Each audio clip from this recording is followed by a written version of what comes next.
C'est ce qu'on essaie de faire dans ces expositions, c'est de montrer des objets qui ont été, et même pour nous en fait, hein, pour les Kanaks aussi, hein, c'est-à-dire on a une lecture de ces objets, on sait ce que c'est qu'une flèche faîtière, on sait ce que c'est qu'un poteau à planter, on sait ce que c'est qu'une hache au sensoir, etc.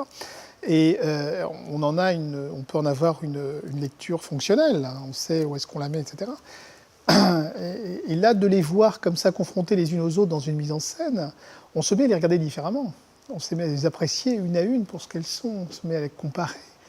Et je pense que là, c'est aussi une ouverture du regard, non seulement pour les gens qui ne connaissent pas, mais même pour les gens qui connaissent ou croient connaître, parce que cette confrontation d'objets amène à réfléchir en fait sur des choses sur des perceptions que l'on connaît, que l'on possède, sur des savoirs que l'on a. Et, moi, je ne suis pas fatigué de voir des flèches faîtières, des charbranles, des appliques ou des statuettes.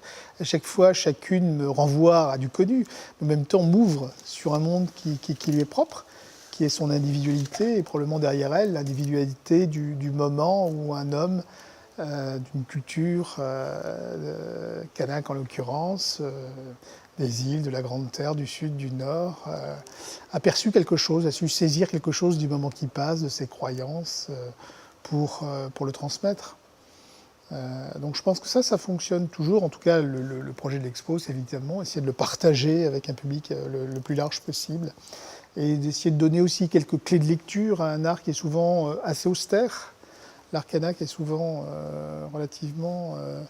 il ne va pas vous chercher avec des tas de couleurs, avec des tas de formes, il est souvent assez liminaire. Il va à l'essentiel, où il enlève un certain nombre de choses. Je pense que ça, c'est assez intéressant comme exercice aussi, d'essayer de voir d'essayer de comprendre ces figures, et même si il est probable qu'on lit des choses que les gens qui les ont réalisées ne voyaient pas de la même manière. C'est justement ça l'intérêt d'un musée aussi, et de conserver des objets du passé, c'est de pouvoir essayer de garder quelque chose de ce qui a été à l'origine de sa création, mais aussi pouvoir permettre la multiplicité des regards et des interprétations. C'est ce qui fait un chef-d'œuvre.